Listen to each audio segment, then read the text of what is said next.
Hey guys, this is Coach Yoakum, and I'm going to help you with Grade 8 AMI Day 22.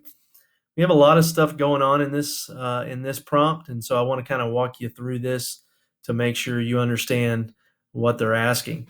So, in the first question, it says here that it says using the line graph as a model, and this is your line graph over here. This is the model. Create a line graph for experiment 2 or experiment 3 in the example data table.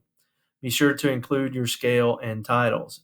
And so this is your model. You're going to create a line graph similar to this, but you're going to use the data table, the information from the data table, and it tells you experiment 2, which is playing basketball, or experiment 3, watching television.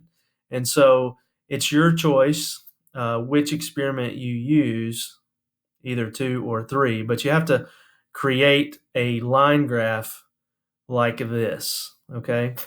The second question says, you read in the newspaper that a total of 4 centimeters of rain fell in June, 2.5 centimeters of rain fell in July, and 1.5 centimeters of rain fell in August. And then it has a couple of questions here. A, what type of graph would you use to display that data? And then B, create your graph. And so probably the information here in the reading is going to help you answer those two questions. So it says here, it says a data table is a way to record your observations and measurements in an organized way. And here's an example of a data table here. This middle column here, it says a bar graph is used to display data in a number of separate or distinct categories. And so it has an example here.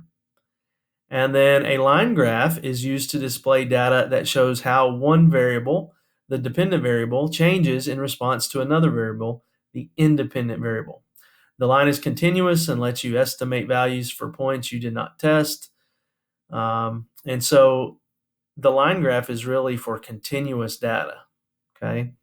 Now, just kind of touching base here on this dependent variable and the independent variable, just a reminder that your independent variable, the independent variable is what you're going to change throughout the experiment, and it's going to then impact the dependent variable.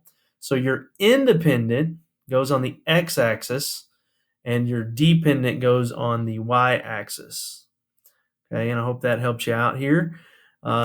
Looks like you got a couple of graphs to make today, and so use this information as a guide, and I hope that helps you.